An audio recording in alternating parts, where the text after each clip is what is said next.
look at it. It's so pretty. Hi, this is my happy heart shape bun. But my hair is so pretty. From little duck and out walking. One little duck on the bed. But I don't want to watch sleep on my room. And Tita Dot and baby sister will sleep to my room. Is it really a baby sister? Yes, and I also want to sleep in Tita Dot and now it's gonna come out Mommy's baby. So now.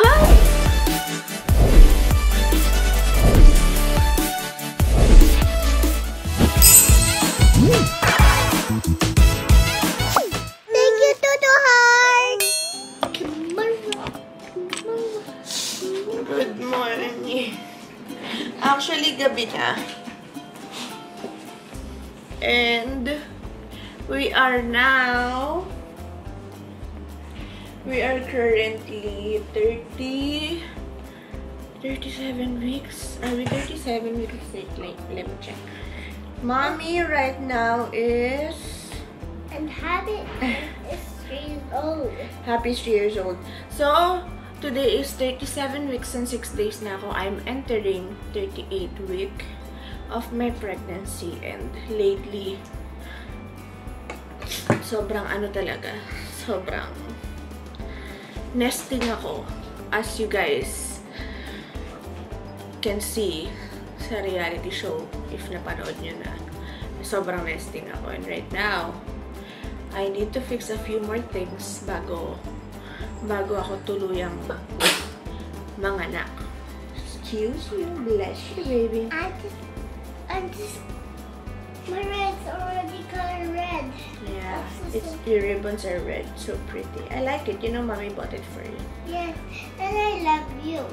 And when I look this, I want to tell you. You want to tell it? I know. It's good. It's so pretty, Mom. Yeah, so pretty. The presents. I love you. But so, the only one you got Elsa. So, ngayon, we need to complete yung station ng baby. And also, magkukompleto din ako ng aking hospital bag. Because, as you guys know, mag-water birth ulit si Mommy. And mine is 3 years old. And Mommy is number 1. And mine's 3 years old. You are 3 years old and Mommy is the number 1 for you. Okay. And Dodong is... But the Dodongs are already number 2? No, not yet. But I think... Dodong will be 1 year old on his birthday, okay? Okay. Mine's for my birthday. Yeah, you're gonna be 4 on your birthday. But I also like pink birthday. And pink birthday. And pink. And I like red birthday and rainbow. And I like pink balloon and red balloon. Okay, let me talk. It's so pretty. Okay, let me talk to the camera. Let me talk to them, okay? So, guys, as you guys didn't know, sa mga bago nanonood, I will do water birth again. And, share ko ulit sa inyo kung ano nga ba ang nasa hospital bag ko. And it is also, bukod sa hospital bag, is kung ano nga ba ang mga water birth essentials para makapag water birth ang isang mommy. So, ayun. I-share ko sa inyo detail by detail. Ano ba yung gamit niya? Para saan siya? Mga ganun. And also, kumpletuhin na natin yung pag-nest ko kasi dahil nga pa 38 weeks na ako bukas.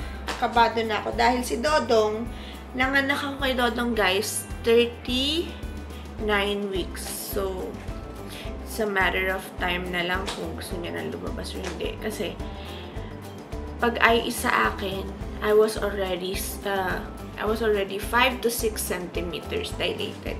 Sa mga hindi nakakaalam kung ano yung IE, it's internal exam, pag-check sa cervix o sa preta ng babae.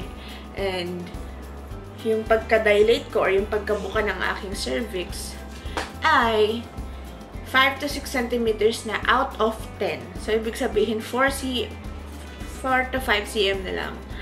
Ano na ako, pwede na akong manganak talaga. At anytime talaga pwede pumutok yung panubigan ko. So, ayun. Ang dami ko ipe-prepare. Nest with me, guys. And, pack my hospital bag with me. At also, ang aking maternity shoot na suitcase. Kasi nga, mag-shoot pa ako. Maghahabol talaga ako ng mga trabaho ko bago ako manganak. Para sulit ang pahinga. Alam niyo yun. At wala akong regret kapag nanganak na ako na, ay, hindi ko nagawa ito, hindi ko nagawa yun. So, yun. Are you gonna help out mommy? Yeah, but I'm just doing my tiptoes. Tiptoes? Can you please help mom? Because I'm gonna go pack my things for the hospital. But I wanna come with you. Yes, of course, you can come with me when we go to hospital. But Dad is not here, Pa. Yeah, so we're just gonna prepare mommy's things and the baby's things. The baby clothes. But baby's clothes in my room. Yeah. And I can have a new bed in my bedroom. Yeah, so also ipapakita ko sa inyo yung setup na kwarto ni Happy kasi... But I don't want to watch sleep on my room. And Tita Dot and baby sister will sleep to my room.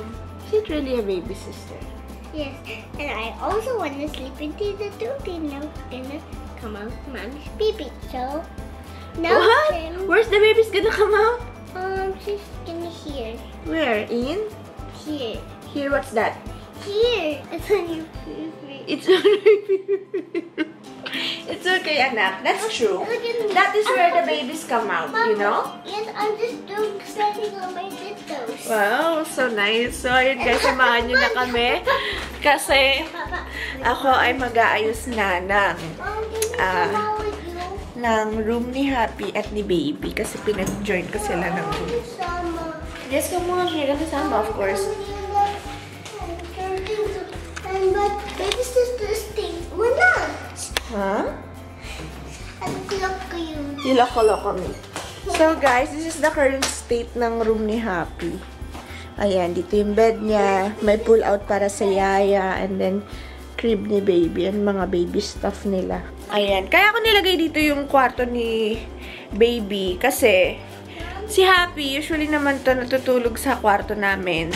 Or, kapag tanghali or hapon, natutulog siya sa playroom niya. And ayoko talaga alisin yung playroom niya dahil importante sa kanya yon sa development niya. And also, pag naboboard siya, hindi namin na ibibigay lagi ang iPad or cellphone or even TV. Minsan na lang siya magtanong sa akin. And TV pa yung tinatanong niya kasi alam niyang bawal sa kanya yung iPad, bawal yung cellphone dahil masisira ang eyes niya. So, ayun, good thing din. And willing naman siya mag-share ng kwarto. Tapos sabi niya pa, baby girl daw talaga yung son niya, yung baby niya. So, baby sister daw talaga to. So, we're manifesting. We are manifesting na magkakito. So, ayan. And also, kaya din pala kami nag-decide na dito i-share kay Happy yung room ni Baby. Kasi si Happy, mas maayos na mag-behave at nauutusan. Compared kay Dodong na magwa-1 pa lang. So, medyo mas pa siya. Medyo mas alagain at pa-enter pa lang siya ng toddler stage. So, medyo mas may hirapan kaming mag-reciprocate sa bawat isa. Lalo na pag may new baby.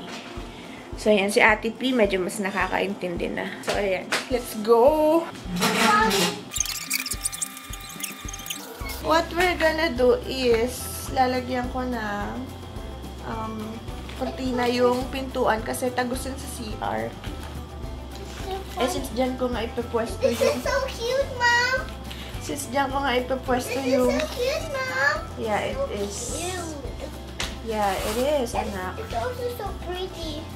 And so fluffy. I love it. And it's also so pretty, Mommy. Yeah? Mom, it's so pretty. Really? Of course. And I like it. And it's so always pretty.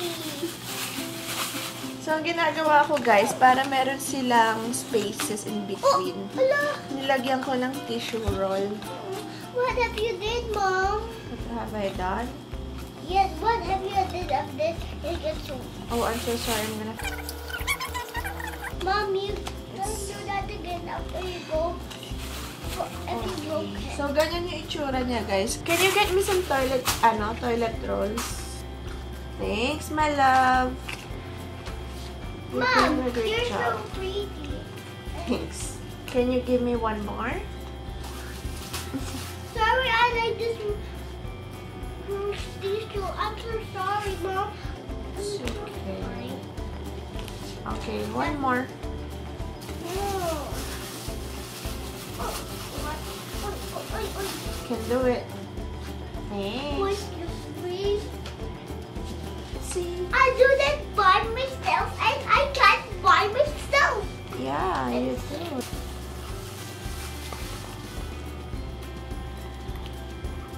Mom, I'm already fixing it. Thank you. I get it, Mom. I'll get it. It's so pretty. This is my happy heart shape at a bun. But my hair is so pretty. From little dog and out walking. One little dog on the bed. One little dog and be Mama could doctor. One little monkey called Mama the doctor.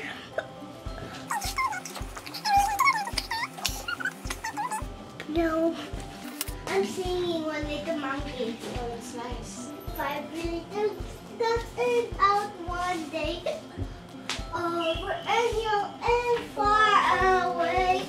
Mother duck said, quack, quack, quack, quack. But Only 4 little ducks came now, back. 1, 2, 3, 4. 4 little ducks And and out one day. Over and away. And out one. Oh, Mom!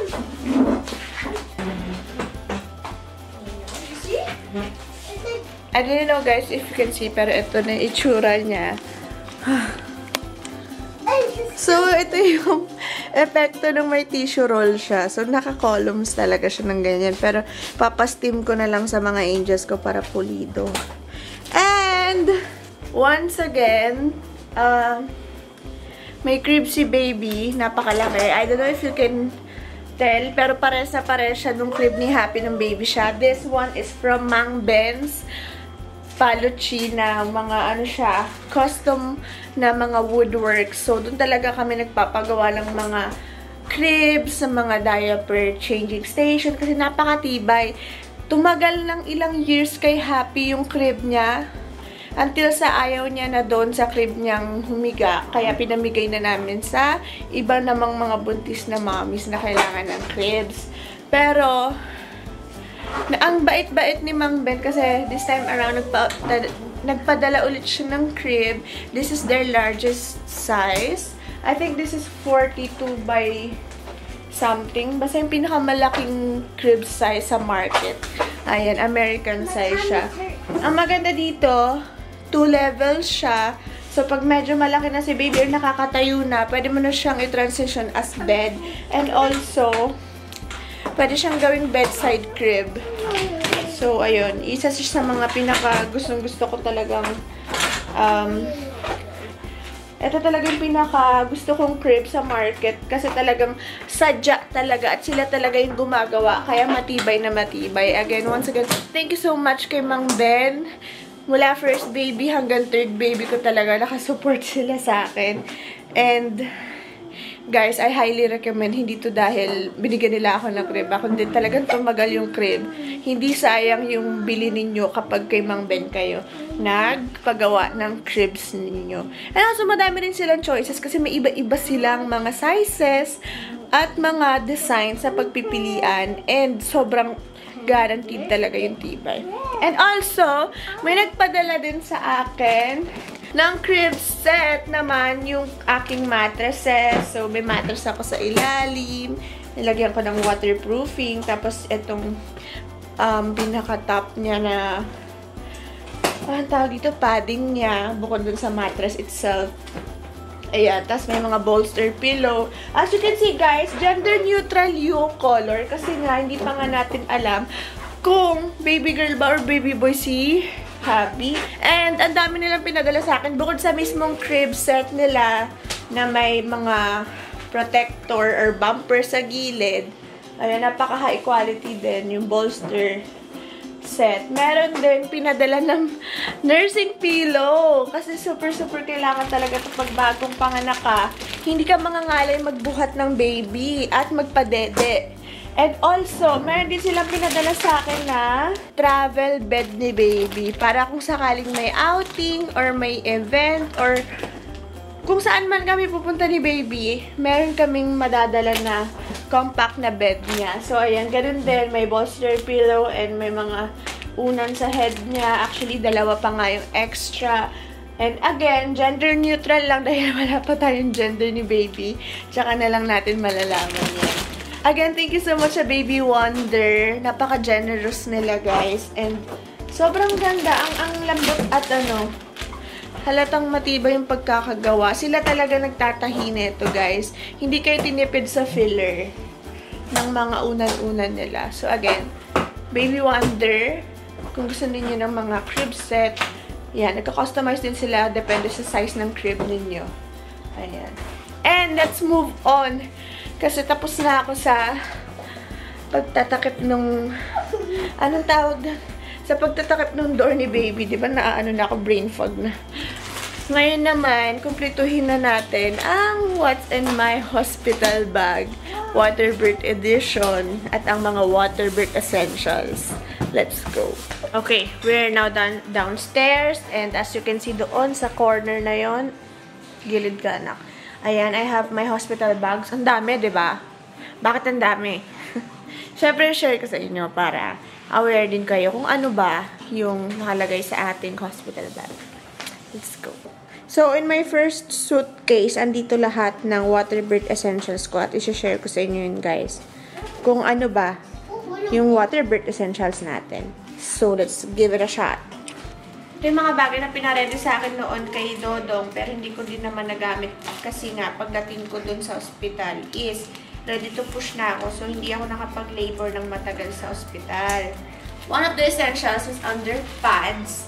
Kasi you will never know kung saan ka nakapwesto kung may couch.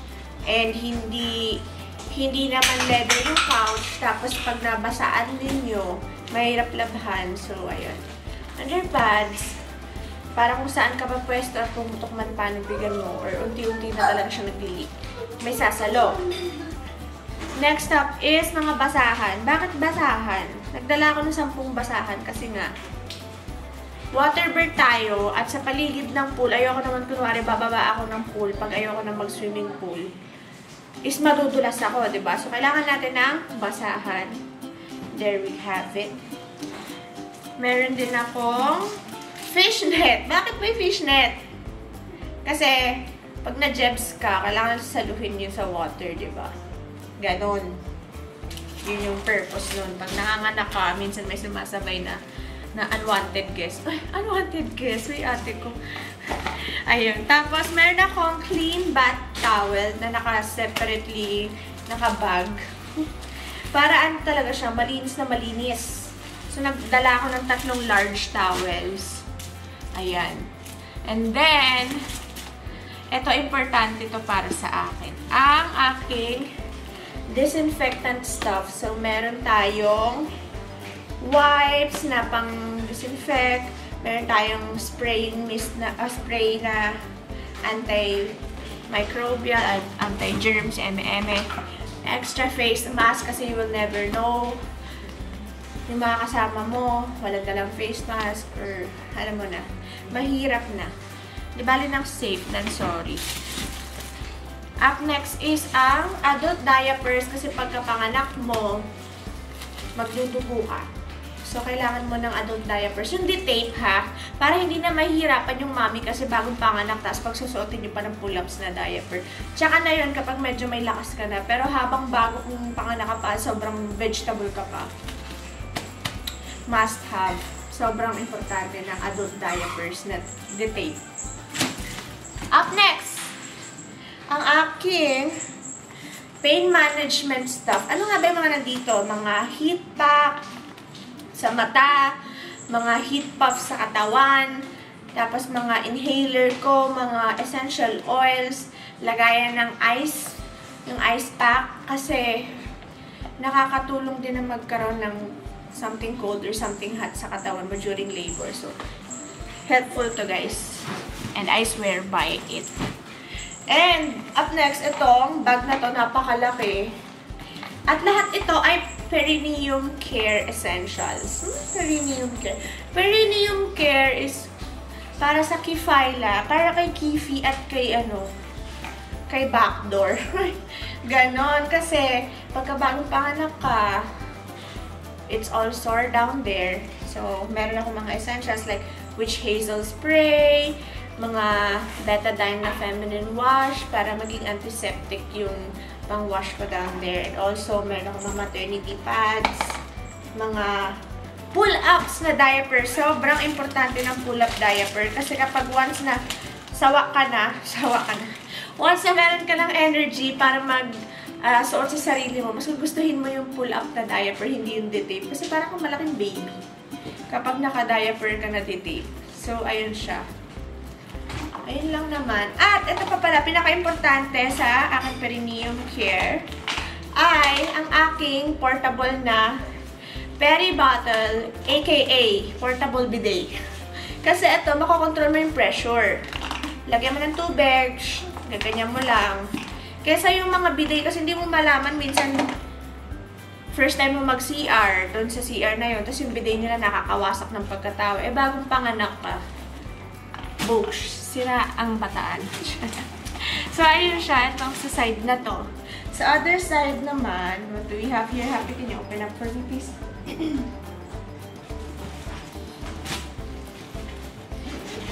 Okay. Thank you for helping, Mom. Up next, we have Mommy's Luggage or Mommy's Essentials. Ito, ang nakikita nyo lahat ng to. Ito is yung pinakamalaki kong parang sweater na para siyang kumot. Regalo to sa akin ni Tony nung Christmas. And then, ito mga comfy na robes ko. Kasi ayoko nang naka-lab gown after mga anak. Gusto ko pretty pa rin akong mommy. Tapos, here we have another robe. Another na parang sweater na dress. Ayan. And then, I also have mga sweatpants para hindi lamigin si mommy. Alam niyo naman ng mga matatanda, magagalit sa atin pag hindi tayo nakapajama. Ayan. And also, we have seamless underwears na pa-shorts kasi nga, kapag nakapag-pull up na ako kapag naka-pull up pants na ako or diaper na pang menstruation pants, ayan, ito na yung gamit ko sa loob para hindi siya gumagalaw. And also, we have extra binders para hindi ako mangangasim doon kasi minsan pag napagpawisan mo yung damit mo, tapos tumagos dun sa binder mo, ang asim mo. So, meron akong extra dito just in case. We have also maternity bras para madami kang choices pag nag-leak yung gatas mo. Eh, ako, malakas ako maggatas, so good luck. Meron akong dala na like 4-5 maternity bras dito. And also, ang toiletries ni mommy, ayan, all in na dito. From panligo to mga pampaganda skincare, etc. So, yun lang naman. Nating special naman sa luggage ni mommy kasi nga, parang hindi naman ata ako ang ano dito. Hindi ako ang bida. Ang bida ay ang baby, right? Yeah. Yeah. So, ayun siya. Ang aking mommy bag. Okay, last but not the least, meron ako ditong bag na nilalagay dun sa suitcase. Ayan, dun sa hawakan ng suitcase, pwede ipatong. And this is the documents na kakailanganin ni baby at ni mommy pag admission ng hospital. Para si daddy, hindi na nahihirapan na kung ano-ano pa yung hahanapin niya. I love it, Mom. Yeah. I like it. Actually, itong pagka-OC na to, nahawa ako kay Tony kasi siya talaga nag-influence sa akin sa mga clear book stuff na to. So, ayan, makikita nyo lahat ng baby checkups ko nandito. Lahat ng records ni baby. Yeah. I put it there. So, ayan, lahat. Pati picture ni baby. It's here. Ayan, pati yung PT ko, pati yung mga accessories. Yeah, it's so cute. Ayan. So, hanggang sa huling ultrasound ko nandito. Ayan. Para pag hinanap na ng doktor, ayan, Doc, nasa iisang clear book. Mag-enjoy ka. Lahat ng history nandyan. Also, ito naman, itong black one is for mommy kasi, ayun nga, pag may kailangan na, kunwari, for example, kailangan ng PhilHealth number, iba't ibang ID. And, ang importante dito guys, etong clear book na to, it's not just my documents na personal na identity. Nandito din lahat ng hospital or medical records ko. So, kung magbabacktrack sila, if ever naman, wag naman sanang may mangyaring masama, at least alam nila lahat ng medical records ko all throughout ng lifetime ko. So, lahat nandito, kahit yung mga resetang mga pinag-iinom ko ng gamot, yan, the times na na-hospital ako, nandito lahat as in. Pati mga resibo. Ayan. So, ayan, nakita nyo, St. Luke, San Mateo. Makikita nyo, ayan. Ang daming medical records sa dulo. Ayan, puro mga medical records and shit na siya. Ganyan. And also, may pa-bonus stuff. Dinala ko yung unang 3D or 4D HD na picture ni baby. Para pa nag-labor ako, alam mo yun, kahit na may pinagdadaanan ka na masakit or what, isang tingin mo lang sa baby mo, mas may inspire ka na to get along or to go through the labor process. And mas ma-inspire ka na one contraction at a time, mamimit mo na yung baby mo. And bakit puti? Kasi nga wala pa tayong gender. Diba? So, the catch is, meron ako ditong isa pang frame na nakabalot and nandito yung color ng gender. So, hindi ko i-open syempre para sa pagkapanganak na lang. So, ayun, very excited na ako i-open namin ito pag nakapanganak na ako. Nakakaloka. So, ayun yung mga nasa document stuff ko. These are the document bag kung tawagin ko. Pero ayun, overall, ayun lang naman po yung laman ng aking hospital bags. Bags, or should I say luggages. Kasi ang dami kong dala dahil nga mag-water birth ako. So, ayun, sa mga gustong mag-water birth, ayan, depende naman yun sa mga mommies kung ano gusto nila. Your body, your rules. Ayan, sa mga mag-water birth, alam nyo na kung saan ninyo hahanapin. Dito lang sa channel ko ang mga essentials na ginamit ko. And also, by the way, last but not the least, hindi ko naisama. Yung swimming pool na gagamitin ko, nasa kotse na. Ready to go na. And etong mga luggages ko, kumpleto na siya. So, ilalagay ko na rin to sa kotse just in case kung ano man ang mangyari, hindi na kami matatarantahan na yung mga gamit, ilagay, hala, baka may naiwan. So, gano'n na yung eksena namin. Diba, Pi? When mommy's gonna go to the hospital now, we're not gonna bring some stuff na because it's already in the car. I want to call my mom and I check her baby and got the baby, but we're gonna get the baby on the pee-pee. The baby will come out of the pee-pee. Are they not gonna cut my tummy? Okay, so ayun guys. I'm ready to go. Mas kampante na ako kasi naka-ready na yung hospital bag ko. Naka-ready na yung nursery area ko. Nakapag-nesting na ng malala si mommy. And ready to go na ako anytime. Pero ano ko na lang. Ang last ko na i-impake ngayon is yung for my maternity shoot kasi nga kailangan ko pa ihabol yun para bago naman din syempre manganak si mommy. May memories and photos together with baby. Pero hindi ko napapakita sa inyo yun kasi mahaba na masyado tong video na to. Abangan nyo na lang ang aking maternity shoot vlog. Very, very soon yan dito sa channel ng Team Happy. Please like and subscribe. Bye, guys! I'm just doing this one to your head. I can see your lens. Ang dami mo nang sinasabi. Anyways, let's go, guys. See you in my next video.